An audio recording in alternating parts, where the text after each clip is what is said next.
Hello friends, বকুলের lifestyle চ্যানেলে সকলকে স্বাগত জানাচ্ছি। আজকে হচ্ছে শুক্রবার। তো শুক্রবার সকাল সকাল আমি প্রত্যেক দিনের মতো আপনাদের কাছে চলে এসেছি।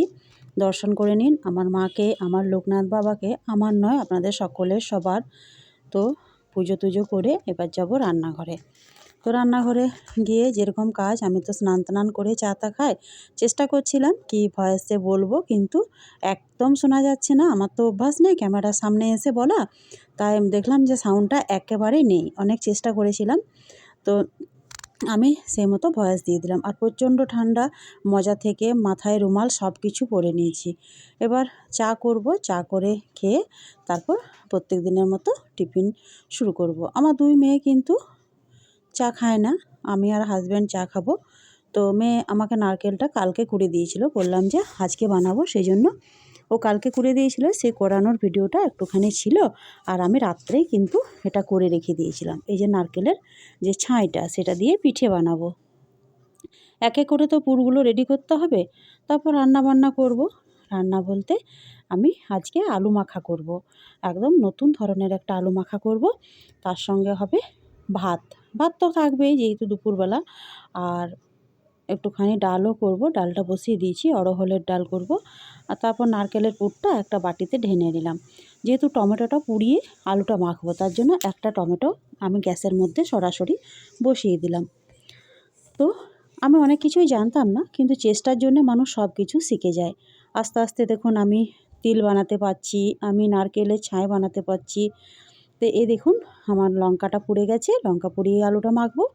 আর একটুখানি পেঁয়াজ পোস্ত করব। আমার তো বিভিন্ন রকম একটু একটু করে রান্না করতে হয়। দুই মেয়ে বা হাজব্যান্ডের জন্য 4 রকমের আমার রান্না হয়। যদিও সবে মানে বিন্দুমাত্র হয়, কিন্তু করতে হয়। পোস্তটাকে দিয়ে দেবো, এতে ওদের বাবা মেয়ের হয়ে যাবে, আমার বড় মেয়ে আর ওর বাবা। আর আমার আর ছোটো মেয়ের জন্য আলু মাখা হবে, ডিম ভাজা হবে, এই সকল কিছু করব। তারপর আলুটাকে সুন্দর করে মেখে নেবো চটকে। ধনেপাতা, পেঁয়াজ, পুড়িয়ে রাখা টমেটো, সেদ্ধ করা আলু, ধনেপাতা সব কিছু দিয়ে দিয়েছি। লঙ্কা পোড়াটা বেশ বেশি করে দিয়েছি, তার ফলে আলু মাখাটা দারুণ হয়। তো চটকে মেখে নেব।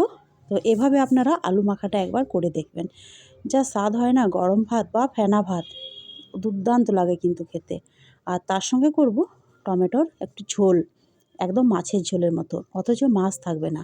আর নিরামিষভাবে নামমাত্র তেলে এই ঝোলটা আমি বানাবো, ওটাও কিন্তু দুর্দান্ত লাগে। সব রকম সব দিন ভালো লাগে না, যেমন বাঁধাকপি, ফুলকপি এখন তো শীতকালে ছেয়ে গেছে, আর কিন্তু সেগুলো ভালো লাগছে না। এদিকে আমি অড়হরের ডালটাকেও একটু লঙ্কা ফোড়ন আর একটা মানে টমেটো দিয়ে আমি সাঁতলে নিয়েছি। তো ডালটাকে নামিয়ে দেবো, তারপর আমি করে নেব টমেটোর ঝোলটা। তো এটা চাটনিরও কাজ করবে, প্লাস ঝোলেরও কাজ করবে। নামমাত্র তেল দিয়েছি, একটা ফোড়নে লঙ্কা দিয়েছি, আর সামান্য একটু 5 ফোড়ন দিয়েছি। ছোট্ট ছোট্ট করে টমেটোগুলো কেটেছিলাম, সেটাও কড়াইয়ের মধ্যে দিয়ে দিলাম। আর আমি তো আগেই বললাম যে চেষ্টা করলে আমরা সব কিছুই পারি, যেমন ইউটিউব বলুন।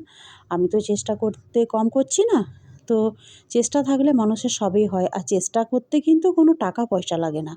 আপনাদের আপনাদের যদি মনের জোর থাকে, বা আমার যদি মনের জোর থাকে, আমি একদিন ঠিকই আমার উদ্দেশ্যে এগোতে থাকবো, বা সব কাজগুলো আমি শিখতে পারবো। এখানে আমি 2 রকম চেষ্টার কথা বলছি। একটা হচ্ছে আমি যেটা ইউটিউব করছি, আর একটা হচ্ছে আমি যেগুলো জানি না লেগ নিয়মে, যেরকম তিলের কাজ, নারকেলের কাজ, সেগুলো তো আমাদের মা কাকিমাদেরই কাজ ছিল। তো এখন নিজেরাই যেহেতু গার্জেন হয়ে গেছি, করার চেষ্টা করছি। তো এখানে আমি টমেটোর ঝোলটাকে বানিয়ে নিচ্ছি। দিয়ে দিলাম জিরে গুঁড়ো, ধনে গুঁড়ো, ধনে গুঁড়ো দিলাম, জিরে গুঁড়োটা দিইনি। কাশ্মীরি লঙ্কার গুঁড়ো, লবণ আর হলুদ। যেহেতু লবণটা পড়ে গেছে, টমেটোটা কিন্তু গলে গেছে। আর শীতকালীন টমেটো তো, এটা তো হাইব্রিডের নয়, বেশ পাকা পাকা টমেটোগুলো ছিল। জল দিয়ে দিলাম পরিমাণ মতো। এবার ধনেপাতা আর কাঁচা লঙ্কা দিয়ে নামাবো। এই ঝোলটা না একবার করে দেখবেন, গরম ভাতের সঙ্গে কিন্তু আর কিচ্ছু লাগে না। অতুলনীয় স্বাদের, অপূর্ব স্বাদের এই ঝোলটা তৈরি হয়। নামমাত্র তেলে স্বাস্থ্যকর একটা ঝোল। আর আমাদের সামনে রয়েছে মাঝি পাড়া, মানে মাঝি সাঁওতাল। তো তার ফলে এখন বাঁধনা, যেহেতু ওদের বাঁধনা পরব, সেহেতু বাইরে প্রচুর পরিমাণে গান বাজছে, শোনা যাচ্ছে না ভয়েসটা। এত ভয়েসটা জোরে দিচ্ছি, তাও কিন্তু আমার অসুবিধা লাগছে। এখানে দিয়ে দিলাম ধনেপাতা আর কাঁচা লঙ্কা। ঝোলটা ফুটলেই নামিয়ে দেব। বেশ লাল লাল হয়েছে, যেহেতু একটুখানি কাশ্মীরি লঙ্কার গুঁড়ো দিয়েছিলাম। তো ঝোলটা মোটামুটি আমার হয়ে গেছে। এবার ঝোলটাকে নামিয়ে নিই, তারপর বাকি যে রান্নাগুলো আছে সেগুলো করব। তো একটুখানি মিষ্টি চাটনিও করতে হবে। আমার আরেক মেয়ের আবদার, ও তো আর ঝাল চাটনি খাবে না। মিষ্টি চাটনিটা যদিও আমার একদিন বানালে 2 দিন চলে যায় বা 3 দিন চলে যায়। অনেকটা মানে টমেটোর থেকে গুড়টা বেশি দিতে হবে। বেশ আঠালো করে অনুষ্ঠান বাড়ির মতো কিন্তু এই চাটনিটা বানাতে হবে। তো মোটামুটি গুড়টাকে দিয়ে দিয়েছি অনেকটাই। এবার টমেটোটাও গলে গেছে, লবণ হলুদটাকে দিয়ে দিয়েছিলাম।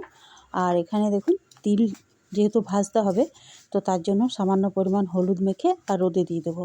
বাকি প্রসেস আমি জানি না, কিন্তু আমি যেটা মা কাকিমাদের কাছে দেখেছি সেটা দেখেই আমি চেষ্টা করে যাচ্ছি।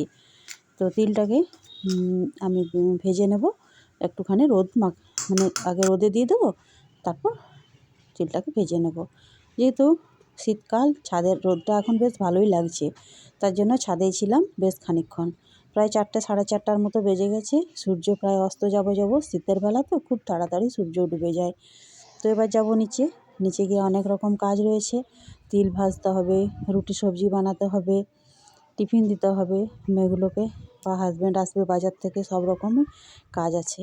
তো আজকে ভাবলাম ইউনিক একটা রেসিপি টিফিনে তৈরি করি।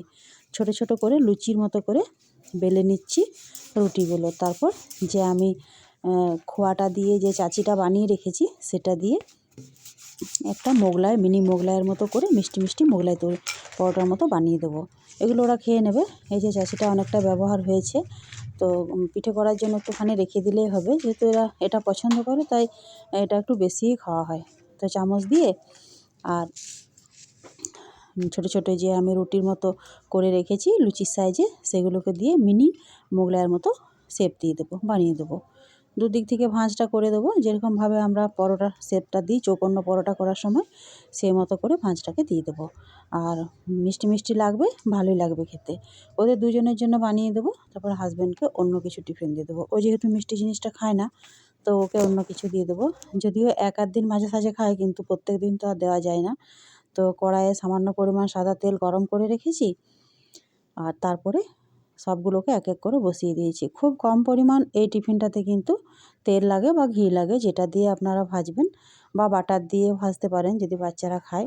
তা আমাদের নিম্ন মধ্যবিত্ত পরিবারে সবসময় কিন্তু বাটারটা থাকে না, তার জন্য আমি কিন্তু সাদা তেলেই ভাজার চেষ্টা করলাম। একটুখানি ঘি উপর থেকে দিয়ে দিলাম, যাতে করে একটা ঘিয়ের ফ্লেভারটা লাগে, সেই জন্য। বেশ উলটপালট করে একটু ভালো করে ভেজে নিতে হবে। ভালো করে ভাজলেই কিন্তু এটা খেতে ভালো লাগবে। আর এই খিরসা বা এই চাচিটা দিয়ে কিন্তু পাটিসাপটাও দারুণ হবে।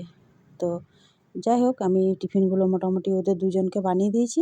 এটা কিন্তু স্কুল কলেজের জন্য একটা পারফেক্ট টিফিন। অনেক সময় বাচ্চাদের তো একরকম টিফিন মনে লাগে না, বা ওদের খেতেও ভালো লাগে না। তো এরকমভাবে যদি বানিয়ে দেওয়া যায়, যে কোনো নারকেলের পুর বা চাছির পুর, বা যে কোনো মানে মিষ্টি জিনিসের পুর দিয়ে যে বানানো হয়, পনিরটাকে গ্রেট করে তার মধ্যে চিনি দিয়ে পুর দিয়ে বানিয়ে নেওয়া, তো এই টিফিনটা কিন্তু বেশ ভালো হয়। আমি সেই মতো করে ওদেরকে একটু মুখ পাল্টানোর মতো বানিয়ে দিলাম। রোজই তো এগ রোল আর চপ মুড়ি এসব খাচ্ছে, তো আজকে একটু বানিয়ে দিলাম। আর তিলটাকে এবার ভাজবো, শুকিয়ে গেছে। তো এখানে একটা কড়াই বসিয়ে দিয়েছি, কড়াইয়ে করে একটু একটু করে ভাজবো। আমার মা ওরা ভাজতো যে খলা পাওয়া যায়, মাটির খলা, সেটা দিয়ে সঙ্গে থাকতো কুচি, আমাদের এদিকে খলা কুচিই বলে থাকে, এর বেশি কী নাম আমি জানি না। তো খলা কুচি দিয়ে মা ভাজতো, আমি তো সেটা জানি না, আর আমার এখানে নেই। তার জন্য আমি চামচ দিয়ে নেড়ে চেড়ে বেশ তিলটাকে ভেজে নিচ্ছি। আর এই তিলটাকে যখন গন্ধ বার হবে, চটকাতে থাকবে, তখন কিন্তু নামিয়ে নেব। এই যে মোটামুটি আমি যেমন পেরেছি ভেজেছি, আর যেমন পারবো তেমনই করব। চেষ্টা করতে কোনো দোষ নেই। আগে তো আমি চেষ্টার কথাটা আপনাদের বলে নিলাম। তো প্রতিটি মানুষেরই কিন্তু কাজে পিছিয়ে যাওয়া উচিত নয়, সবাইকে কিন্তু চেষ্টা করে যেতে হবে। তো দেখা যাক আমি পারি কি না তিল করতে। তো এবার মিক্সার গ্রাইন্ডে নিয়ে নিয়েছি ঠান্ডা করে, তারপরে পিষে নেব। তো পিষেও নিয়েছি, একটু গোটা গোটা রেখে রেখে আমি এটাকে পিষেছি, যাতে করে তিলের ফ্লেভারটা থাকে। আর এবার যেহেতু আমার 250 পরিমাণ তিল ছিল, আমি এখানে 400 মতো গুড় নিয়েছি। তো গুড়টাকে পাক করে নেব। সামান্য পরিমাণ জল দিয়েছি, গুড় গলতে শুরু করে দিয়েছে। সামান্য পরিমাণ জলও দিয়ে দিয়েছি। এবার গুড়টা পাক হয়ে গেলে যে আমি তিলটাকে গুঁড়ো করে রেখেছি সে তিলটাকে দিয়ে দেবো। আগে কিন্তু মা ওদেরকে দেখেছি ঢেঁকির মধ্যে গুঁড়ো করতে। তো যাই হোক, সেই দিনটাও ভালো ছিল। আর বেশ ধুয়ে মুছে পরিষ্কার করতো, কালো তিলটাকে সাদা বের করতো। আমাদের তো এখন দোকান থেকে কিনে আনা, সেই ফ্লেভারও নেই আর সে খাটনিও নেই। মাদের যে খাটনিটা ছিল আগের যুগে, সেই খাটনিটা আমাদের নেই। ঢেঁকি দিয়ে তিল কুটতো, এটা একটা উৎসব মনে হতো এই পিঠের উৎসবটা। আমাদের মানে বাঙালিদের যারা আমাদের লেগ নিয়ম সব রকম রয়েছে, যেমন কালকে আমাদের নিয়ম হচ্ছে গুড়ি কোটা। এটা নিয়ম, ঢেঁকি দিয়ে গুড়ি করতে হবে বাপের বাড়িতে। তো এখানে দেখুন তিলের পাকটা আমার হয়ে গেছে। আর আজকেই কিন্তু তিলটা বানাতে হবে, গুড়ি কোটার আগের দিন। আর পরশু দিন তো পিঠে করা, পরশু দিন আমাদের বাউড়ি বলে থাকে। পরশু দিন পিঠে বানাবো। রবিবার যেরকম পারবো, গড়গড়ে পিঠে, দুধ পুলি, ভাপা পুলি, যেরকম কিছু বানাবো। তো যাই হোক, তিলটা মোটামুটি হয়ে গেছে। আর এখানে অনেকগুলো সবজি নিয়ে এসছে। এবার সবজিগুলো খালি করি, তারপর ব্লগটা শেষ করছি।